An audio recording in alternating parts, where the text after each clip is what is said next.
Right, this is a really good example of a song which uses 6 of the 7 chords. So we've got 3 majors and 3 minors. All right, it's written by Mr. Paul McCartney from the Beatles, obviously, but this was in his period when he was doing the band Wings. Okay, it's called Silly Love Songs, and it's really cool. Good piece of music.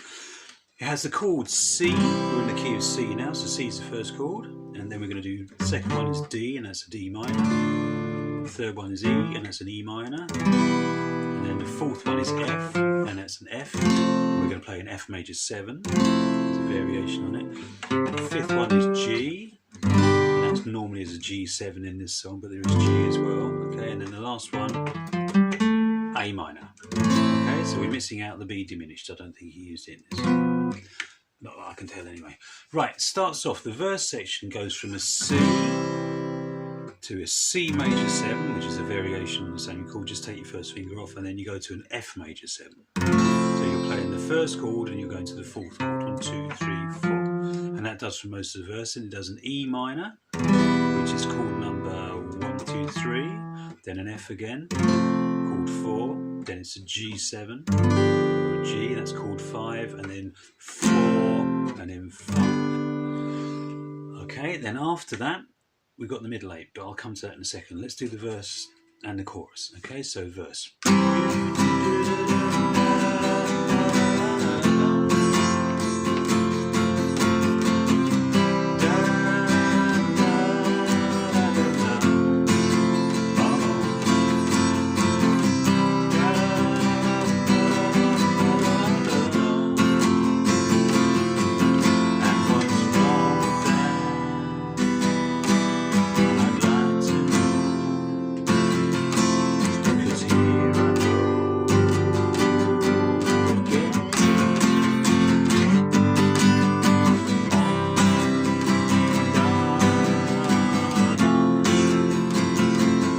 So he's done the same chords with the verse and the chorus, and he changes the melody, which a lot of people do that these days anyway. They get 4 chords and then they just change the melody for the chorus. It's the same 4 chords for the whole song. But this is cleverer, I think. The middle 8 section is probably the best bit of it in chord usage. It goes and it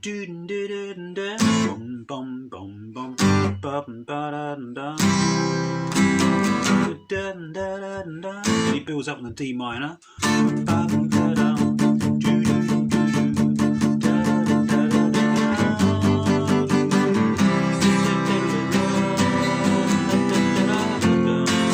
And so on and so forth. So just to talk about that, the build up on the D minor, the second note or the second chord in the sequence is a really good one for tension. You can use these for middle 8s as well. You know, it's like you can hear there's a definite change. It sounds like a key change, but it's not. It's in the same key. And then you build it up with or you could do.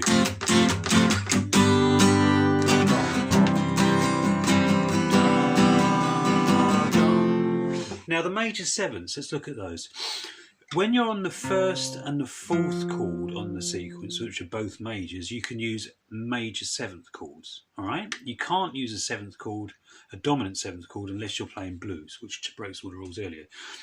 Breaks all the rules anyway, which obviously the video before this demonstrates.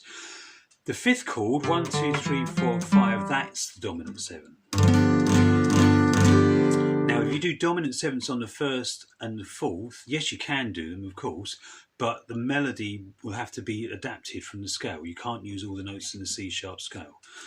Sorry, the C major scale, all right? Okay, but if you play a major 7th on the 5th chord, the same thing. You'll have the wrong note in the chord, and you need to adapt the chord to fit the scale. But it doesn't matter. I mean, this was done beautifully, really. I mean, all of the melodies as well, if you listen to it, there's about 5 or 6 melodies on the same 2 chords, which I think is very clever.